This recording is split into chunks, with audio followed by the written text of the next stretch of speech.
vocês abrir as vossas Bíblias em Mateus capítulo 5. Mateus capítulo 5, estaremos lendo do versículo 13 ao 16. Como eu sempre explico, essa leitura que estaremos fazendo é do Sermão do Monte, muito conhecido, que foi um ensinamento através de Jesus Cristo no monte. Começou no capítulo 5 e finalizou no capítulo 7, né? Que é essa inspiração que a gente tem para os nossos dias. Amém? Glória a Deus. Iniciamos a leitura. Vocês são o sal da terra. Ora, se o sal vier a ser insípido, como lhe restaurar o sabor? Para nada mais presta, senão para lançado fora, ser pisado pelos homens. Vocês são a luz do mundo. Não se pode esconder uma cidade situada no alto de um monte, nem se acende uma lamparina para colocá-la debaixo de um cesto, mas num lugar adequado onde ilumina bem todos os que estão na casa. Assim, brilhe também a luz de vocês diante dos outros, para que vejam as boas obras que vocês fazem e glorifiquem o Pai de vocês, que está nos céus. Glória a Deus. Bom, a gente vê que Jesus inicia esse estudo sobre o sal e a luz. Vocês são o sal da terra, vocês são a luz do mundo. E algo interessante naquela época a gente entender sobre o sal.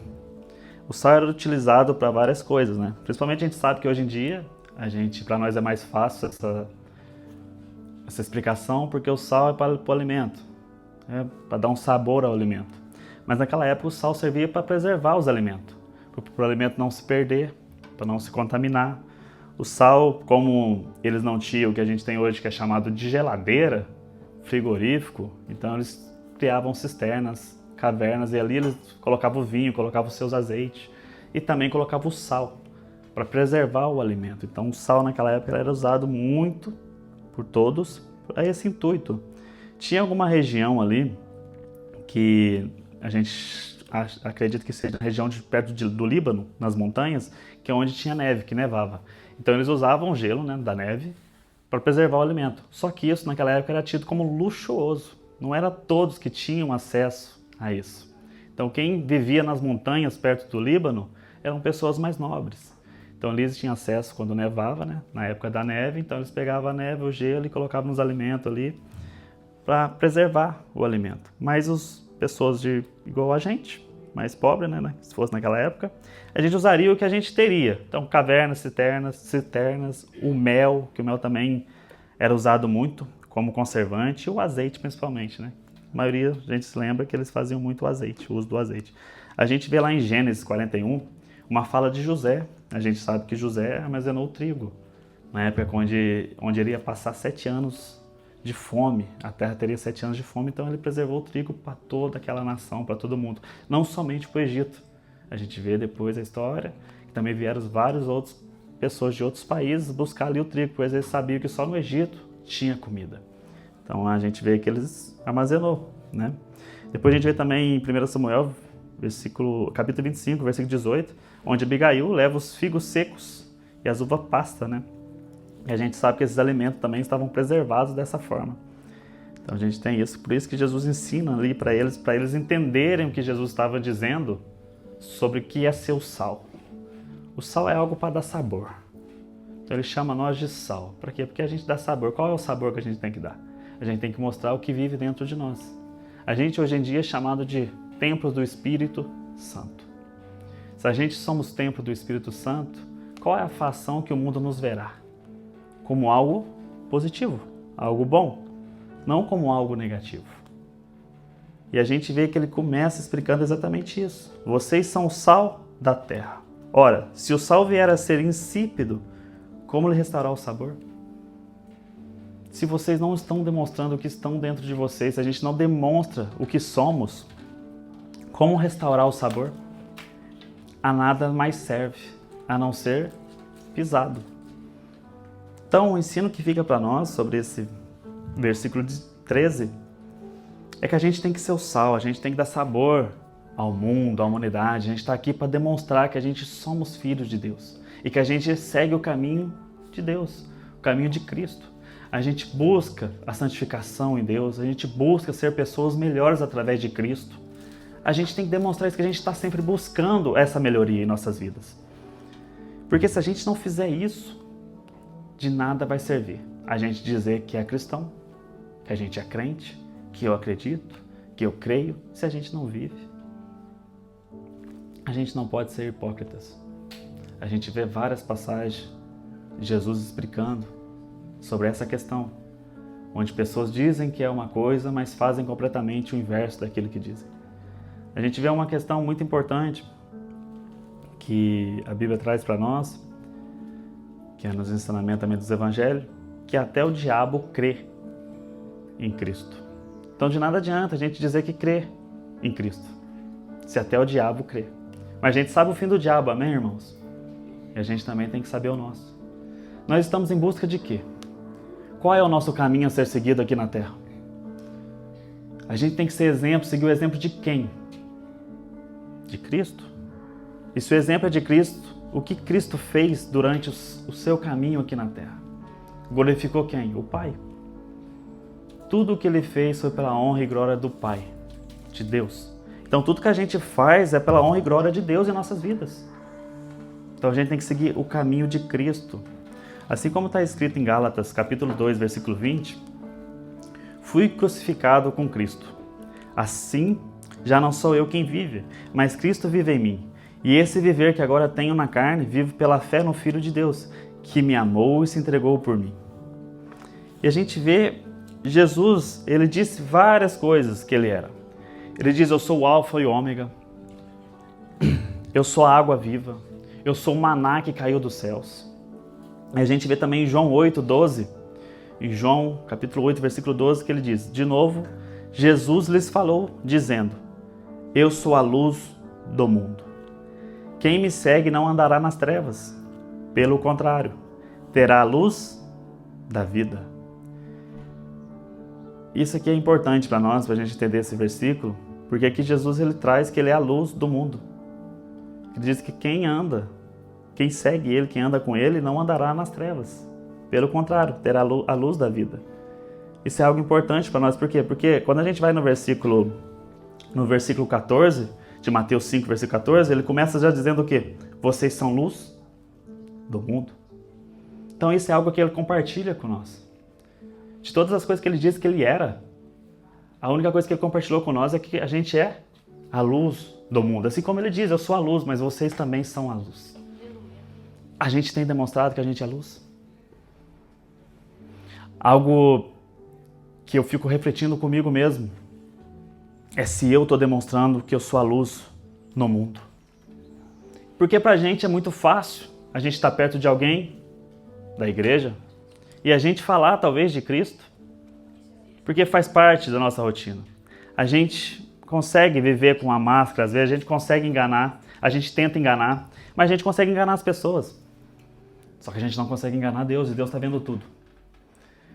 Só que tem algo que tem mexido muito comigo, eu espero que ninguém aqui se ofenda com essas palavras, mas é que muitos de nós têm deixado de ser cristão no mundo, deixado de ser luz no mundo.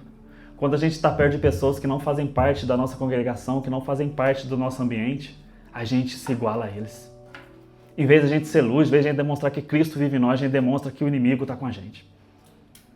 A gente brinca com brincadeiras torpes, a gente fala palavrão. A gente não se parece cristão. Para eles olham para a gente e falam, é igual a nós. Não tem nada diferente. E Cristo chamou a gente para a gente ser diferente. Para a gente ser diferente do mundo, a gente não foi chamado para ser igual ao mundo. Nas passagens bíblicas que a gente é diferente, a gente foi chamado para ser diferente.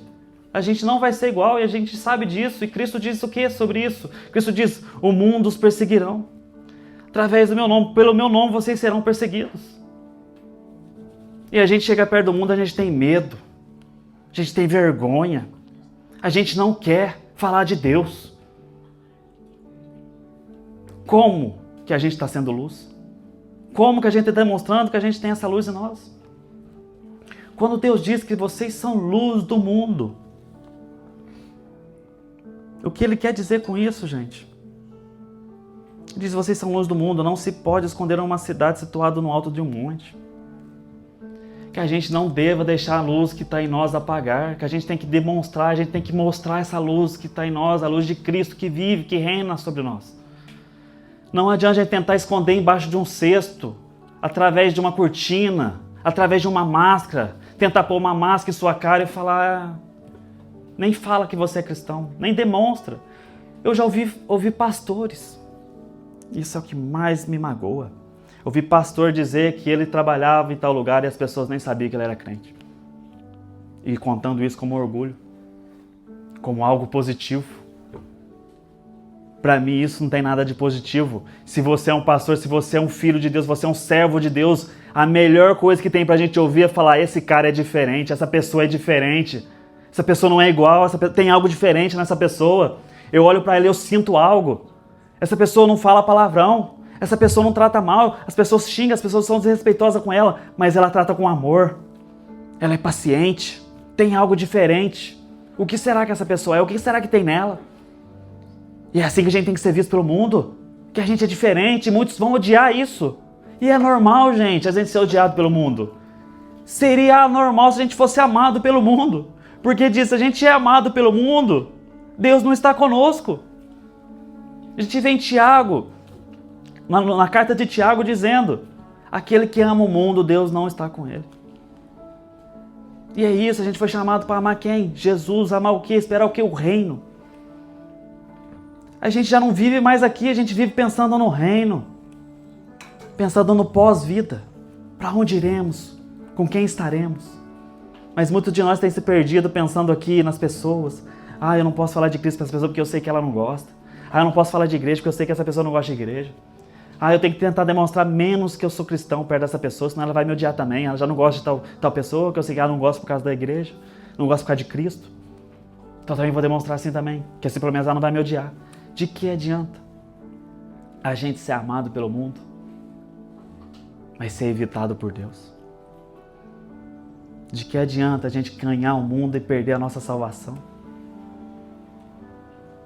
De nada adianta. E aqui Jesus traz isso para inspirar ali quem estava ouvindo, toda aquela multidão que estava ouvindo e também os discípulos. Para dizer, deixa a luz brilhar. Deixa a luz que Deus colocou em você brilhar. Deixa que eles vejam. E através de você, o Espírito Santo agirá na vida das pessoas. Através de vocês, os meus filhos virão a mim. Vocês são testemunhos vivos meus. É isso que a gente tem que deixar. Mas muitas pessoas acabam escondendo. É o que a gente diz, uma cidade construída no alto de uma montanha pode ser vista de longe, se a luz estiver acesa. A gente sabe aqui na Suíça, a gente somos maravilhados por essas paisagens que aqui tem. E a gente, quando está fazendo viagem de carro, a gente fica olhando assim para os altos das montanhas, a gente vê casa lá em cima. E a gente fica imaginando como é que a pessoa consegue morar lá, e lá tem uma luz à noite. Mas se essa luz estiver apagada, a gente nem vê a casa lá em cima. Nem imagina que ali tem uma casa, que ali mora alguém. E assim somos nós. Se a luz não está em nós e não está acesa, de nada adianta. Vamos passar despercebidos pela multidão. Mas Deus colocou uma luz dentro de nós. A gente sabe pelo que a gente foi chamado. Amém. Todos que estão aqui têm um propósito nas suas vidas. Busquem honrar a Deus. Paremos de tentar honrar as pessoas. A gente tem que lembrar da gente não somos seres perfeitos, a gente somos seres pecaminosos. A gente erra o tempo inteiro. A gente faz coisas que não queria fazer. Mas a gente tem Deus com nós, a gente tem Cristo que nos perdoa diariamente. A gente tem Deus que é misericordioso conosco. Isso é o que nos vale, é isso que nos basta. Então busquemos o reino, busquemos a Deus. Eu sei que às vezes é difícil, às vezes é fácil falar sobre isso. Como aqui a Nicole trouxe a questão da ansiedade. É fácil falar sobre a ansiedade.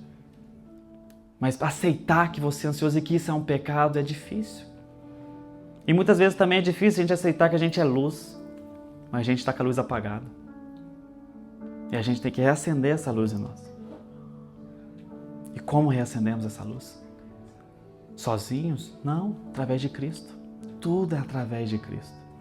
Tudo é através da graça. Deus nos chamou por um amor que Ele deu para nós, entregou ali na cruz. A gente vê um amor perfeito sendo ali entregue por nós. Sofreu tanto, passou por tudo, mas sabia que compensaria. Sabia aquilo que Ele trazeria pelo mundo, que a gente espalharia o Evangelho, que a gente traria as boas novas. E só é boas novas para quem está se arrependido, para quem sabe que ele é um pecador e se arrepende. Só é boas novas para quem sabe disso. Eu sou um pecador e preciso de um Salvador. Por isso é chamado de boas novas. A gente lembra no Antigo Testamento, o único jeito de alcançar a Deus, o único jeito de falar com Deus era através de sacrifícios, através do sumo sacerdote. Tinha que ele entregar uma ovelha, entregar uns pombos para as pessoas mais pobres, entregar trigo, azeite, algo que você tinha, para que Deus perdoasse os seus pecados, para que você voltasse a ter comunhão com Deus. Hoje em dia basta a gente se prostrar, abrir o nosso coração para Cristo Jesus, se arrepender. É simples, mas parece que é tão difícil. A gente complica demais e a gente nem percebe às vezes. Seria mais fácil se a gente tivesse um manual, né? Mas o manual está aqui. Quem de nós abre o manual da vida? Quem de nós está passando tempo com Deus?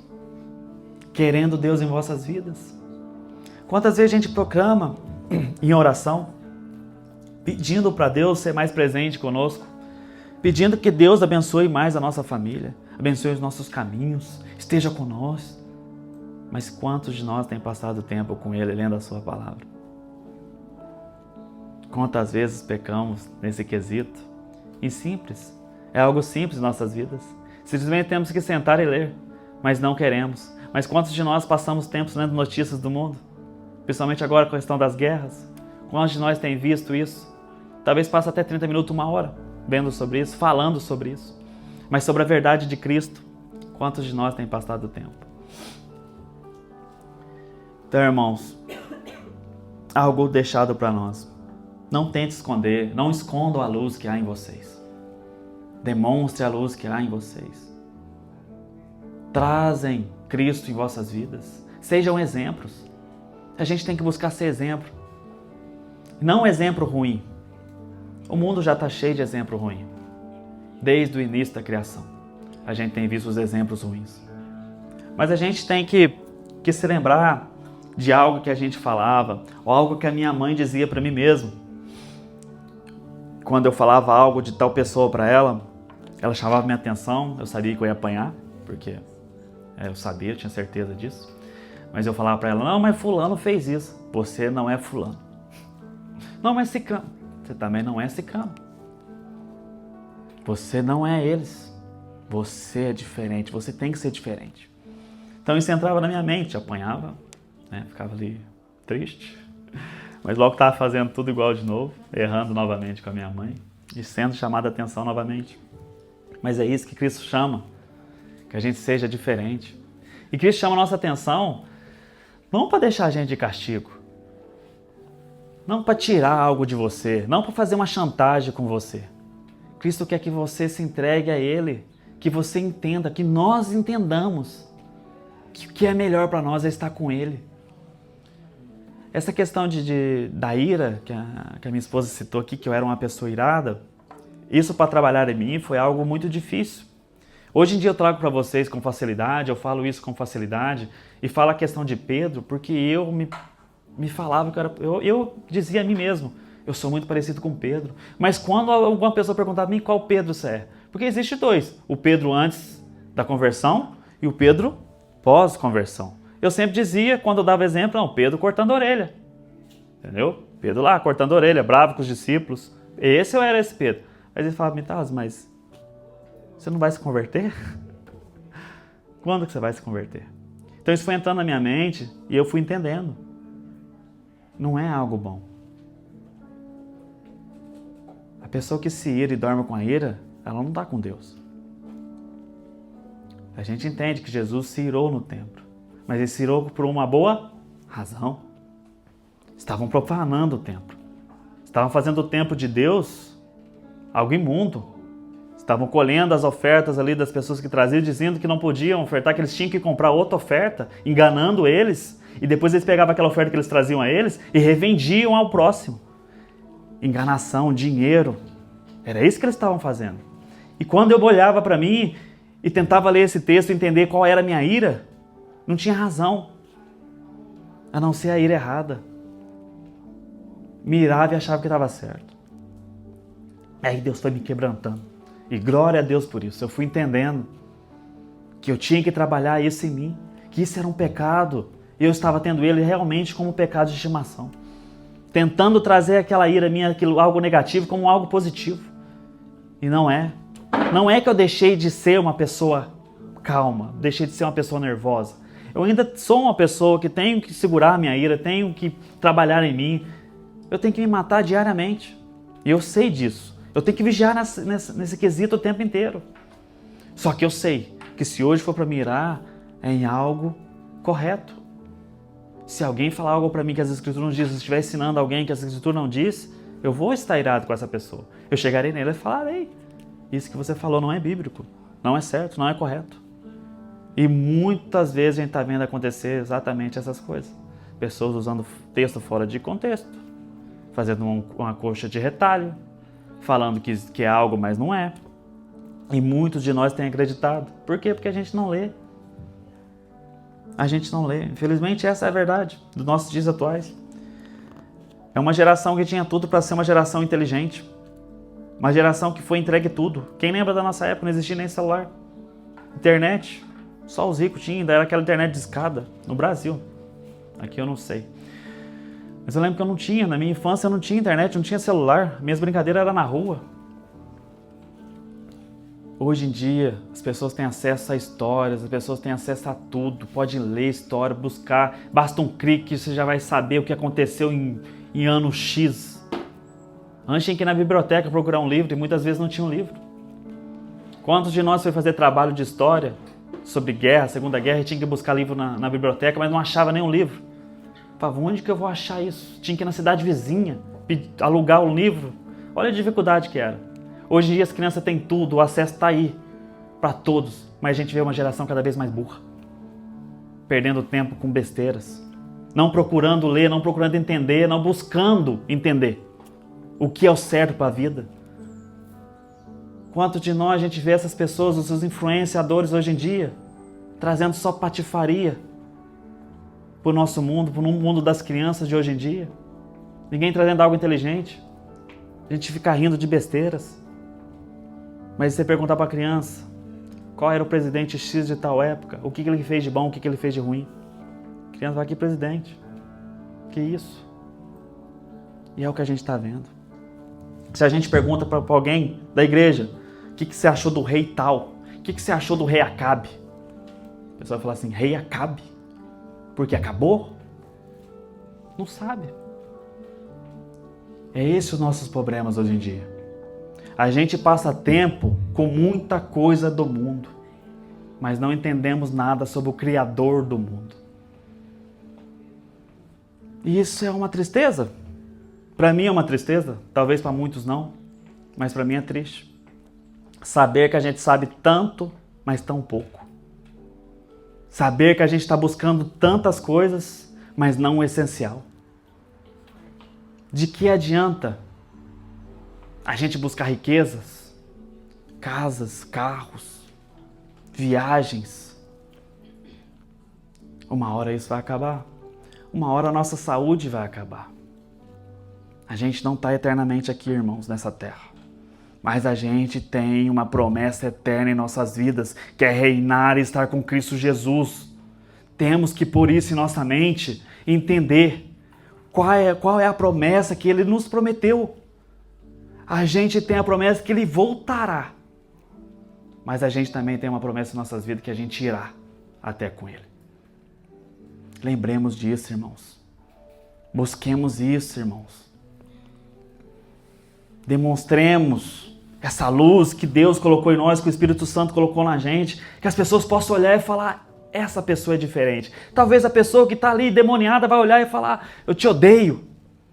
E está tudo bem, porque é assim que tem que ser. É uma batalha entre luz e trevas. A gente não consegue ver o reino espiritual, mas a gente sabe que existe uma batalha. Está tendo uma batalha nesse momento. Onde o Satanás, os demônios querem pegar e levar cada vez mais pessoas para ele.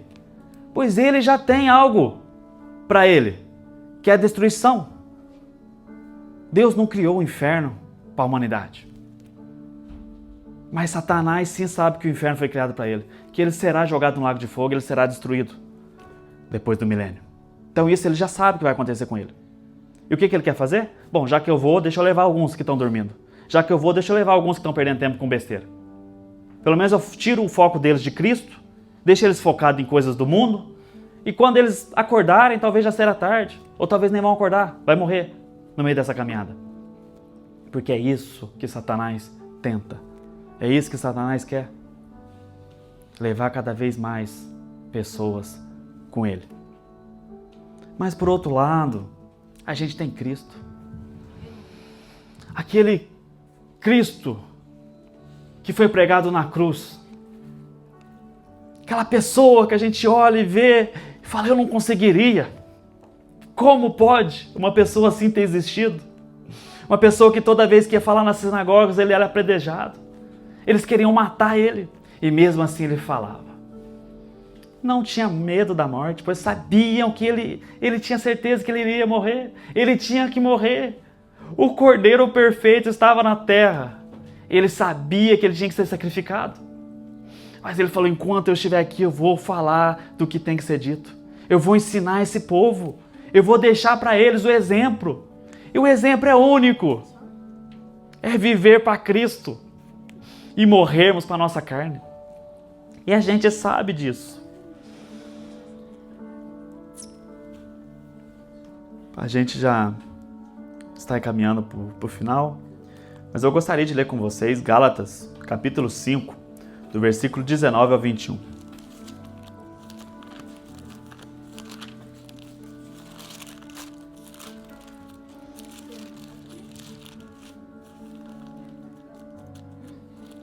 Glória a Deus. Ora, as obras da carne são conhecidas e são imoralidade sexual, impureza, libertinagem, idolatria, feitiçaria, inimizades, rixas, ciúmes, iras, discórdias, divisões, facções, invejas, bebedices, orgias e coisas semelhantes a estas. Eu os previno como já preveni antes. Os que praticam tais coisas não herdarão o reino de Deus.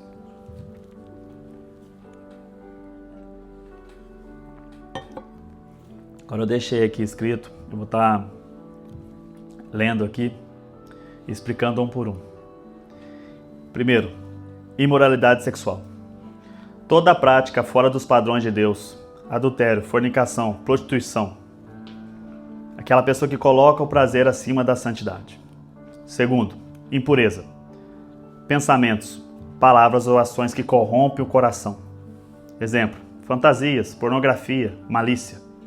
Contamina a mente e distancia de Deus. Terceiro, libertinagem. Falta de limites morais. Viver sem freios. O exemplo, se dá vontade, eu faço. Vida entregue aos instintos. Quarto, idolatria. Colocar qualquer coisa ou pessoa no lugar de Deus.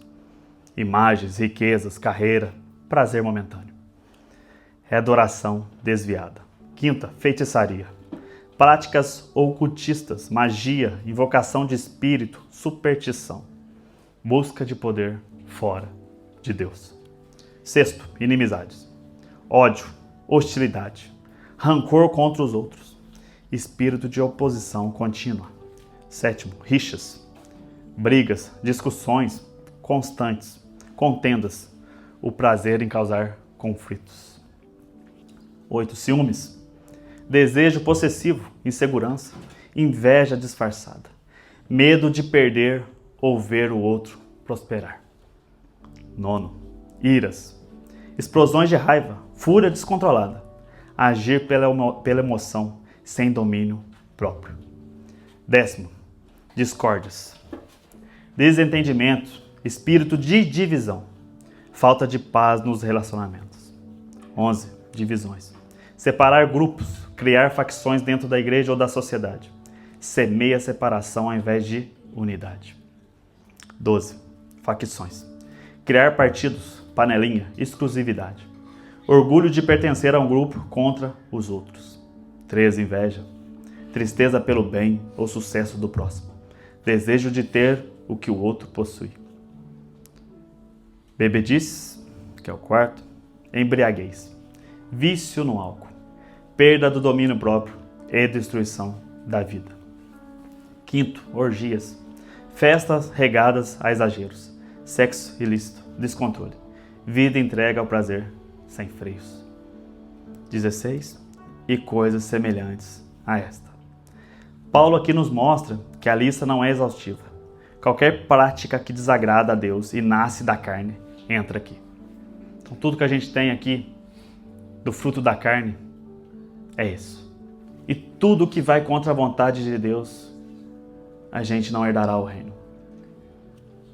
Só que por outro lado, quando a gente passa nos versículos adiante, do 22 e 23, a gente tem algo importante para nós que a gente coloque em nosso coração. Mas o fruto do Espírito é amor, alegria, paz, paciência, amabilidade, bondade, fidelidade, mansidão e domínio próprio. Contra essas coisas não há lei. Amor altruísta, não egoísta, colocar o bem do outro acima do próprio. Contrapõe-se a inveja, ódio e inimizade. Segunda, alegria, contentamento e felicidade verdadeira, mesmo em meio às dificuldades, diferente de prazer temporário ou superficial. A paz, harmonia interior e externa, ausência de conflitos, contrapõe-se a discórdias, rixas e facções. Quarto, paciência, suportar as provações e as falhas dos outros sem raiva, oposto da ira e do impaciência. Amabilidade, gentileza e cortesia no trato com todos, contrapõe-se a dureza, agressividade e inimizade. Bondade, fazer o bem de forma prática e consistente, ajuda aos necessitados e cuidado com o próximo.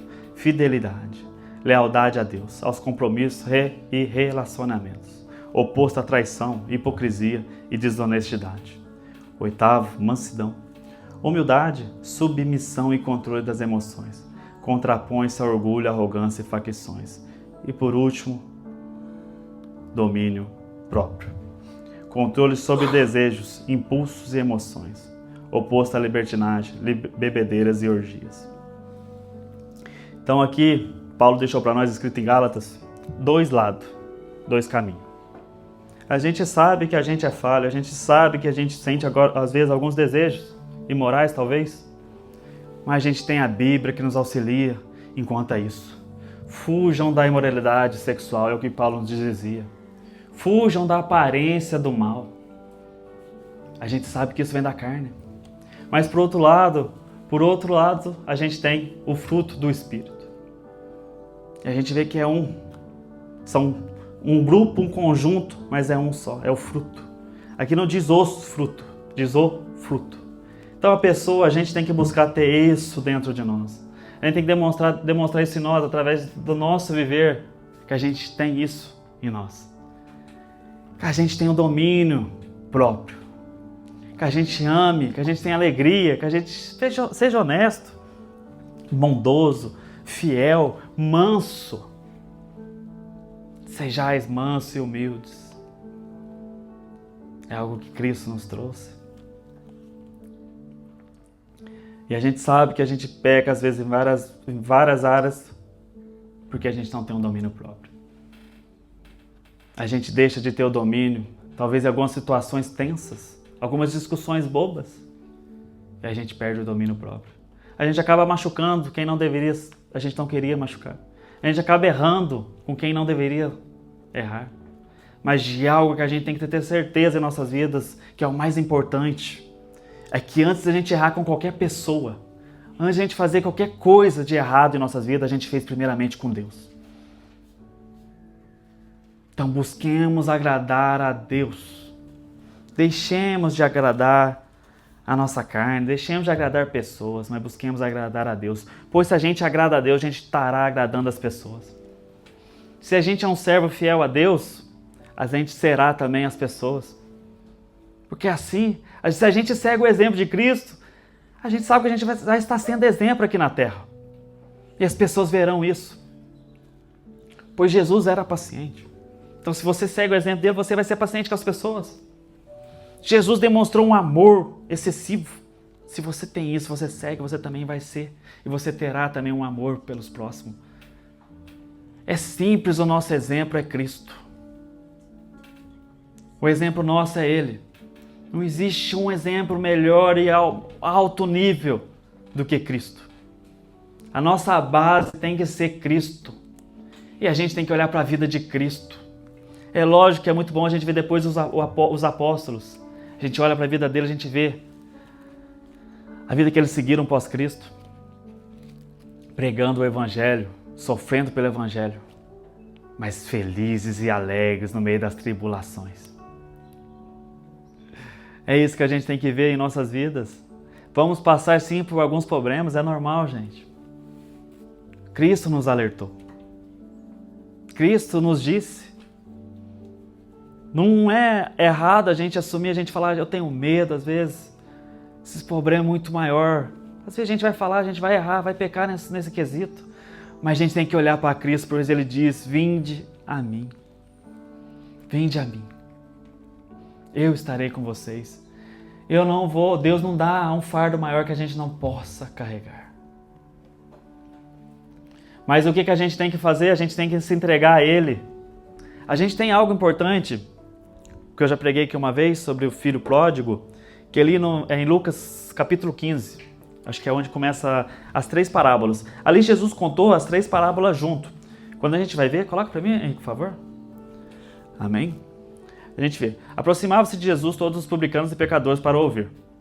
Os fariseus e os escribas murmuravam, dizendo, esse recebe pecadores e come com eles. Então Jesus lhe contou essa parábola. Então a primeira parábola que a gente tem é a parábola da ovelha perdida. Depois a gente vai ter da dracma, que foi perdida. E por último a gente tem do filho. Só que essas parábolas foram contadas junto, no contexto junto. E algo interessante para a gente entender sobre essa parábola, que eu quero explicar rapidinho para vocês, para a gente finalizar, é que o pastor tinha as 99 ovelhas, né? Indo para casa, meus amigos, vizinhos, dizendo, já achei a minha ovelha perdida. Então a gente vê, qual de vocês é o homem que possuindo 100 ovelhas e perdendo uma delas não deixa no deserto as 99 e vai em busca da que se perdeu até encontrá-la? Então a gente vê que aqui na primeira parábola, Jesus fala que o pastor tinha 100 ovelhas, uma se perdeu. Só que ele deixou as 99 e foi atrás da perdida. O que esse texto traz para nós? Essas pessoas são as pessoas que não têm Deus, que estão perdidas, que não sabem de Deus. Então ali é Jesus indo atrás da ovelha perdida. Ele sabe que as ovelhas que estão ali, que somos nós, a gente não vai se perder, porque a gente já se achou. A gente encontrou quem? Cristo. Então a gente vai permanecer em Cristo. Mas teve uma que não permaneceu, que se perdeu. Então Jesus vai buscar essa ovelha perdida. E depois, na segunda palavra, a gente tem a da dracma perdida, que é, ou qual é a mulher que tendo 10 dracmas, se perder uma delas, não acende a lamparina, varre a casa e a procura com muito empenho até encontrá-la? O que Deus está deixando aqui para nós? O que Cristo trouxe nessa parábola? Uma dracma, uma moeda, ela é inanimada, ela não tem vida. A ovelha e o filho têm vida. Então Cristo foi atrás da ovelha, que era uma pessoa perdida, que tinha se perdido. Não sabia o caminho de volta. Ela se perdeu. Então ele foi buscar essa ovelha, que é uma pessoa, foi buscar para trazer de volta, trazer até ele. E a dracma é as pessoas, somos nós que se perde dentro da casa de Deus. A gente se perde na presença e não vemos. A gente acha que está, mas a gente está perdido. É isso que ele quis trazer no texto, que a pessoa varreu a casa toda e procurou até encontrar. É aquela pessoa que Cristo tem que exortar, tem que ensinar, tem que avisar. trazer que a gente está errado. E muitas vezes a gente vai estar errado. Não queremos aceitar, a gente está perdido dentro da casa de Deus. E depois sobre o Filho, a gente vê. Na imagem é Cristo, é Deus indo atrás, buscando. Mas por que o Filho ele não foi? Por que o Filho ele permaneceu? A gente olha para as duas parábolas que ele contou, as três juntas, e fala: na primeira, a ovelha ele foi atrás. Na dracma ele varreu a casa, a mulher varreu a casa até encontrar. Foi atrás também. Mas por que do Filho não? Isso é simples. O Filho quis ir embora. O Filho conhecia. Mas ele tomou uma decisão e não queria ficar na presença. Ele saiu da presença. E muitos de nós é assim. A gente tem a luz em nós, a gente está sendo sal, mas a gente não quer, a gente busca algo mais. A gente busca algo da carne para nos satisfazer. E a gente sai da presença. E Deus não vai atrás, pois você saiu e você sabe o caminho de volta. E graças a Deus na parábola a gente vê o filho, depois de ter perdido tudo, está morando no chiqueiro, querendo comer as comidas dos porcos. Ele lembra do pai. E ele quer voltar, porque ele lembrou. Fala, tem que voltar, pois na casa do meu pai meus empregados têm pão e água. Ele voltou não querendo ser um filho, mas querendo ser um escravo. Mas quando ele chega, o pai fala, aqui não tem lugar para escravo, só tem lugar para filho. Bem-vindo novamente, restaura o filho. Pois é isso que Deus quer nos trazer. Se a gente se perde, se a gente tem que voltar a Ele. E ali não tem lugar para escravo. Deus não chamou a gente para ser escravo. Deus chamou a gente para ser filho de Deus. Para ser luz desse mundo. Para demonstrar a luz que há em nós, que habita em nós. É isso que temos que demonstrar. Que a gente é filho, que a gente tem orgulho disso, de ser filho de Deus. Que esse amor nos preencha de uma forma que a gente não consiga às vezes entender. Mas que a gente possa demonstrar esse amor pelas pessoas. Que as pessoas possam olhar e falar, eu quero sentir isso. Eu conheço essa pessoa, eu conheci essa pessoa mudou. Já não conheço mais, não entendo o que foi que preencheu essa pessoa, o que ela fez. E quando você fala de Deus para ela, ela abre o olho, ali o Espírito Santo convence ela. Ela fala, eu quero isso também, eu preciso disso também. Então é sobre isso que Jesus trouxe ali para as pessoas que estavam ouvindo. No versículo de Mateus, capítulo 5, versículo 16, ele finaliza dizendo, assim brilhe também a luz de vocês diante dos outros, para que veja as boas obras que vocês fazem e glorifique o Pai de vocês que está nos céus. Não é sobre nós, é sobre Ele. Não é para nós, é para Ele. Nunca foi sobre nós, e sim sobre Ele.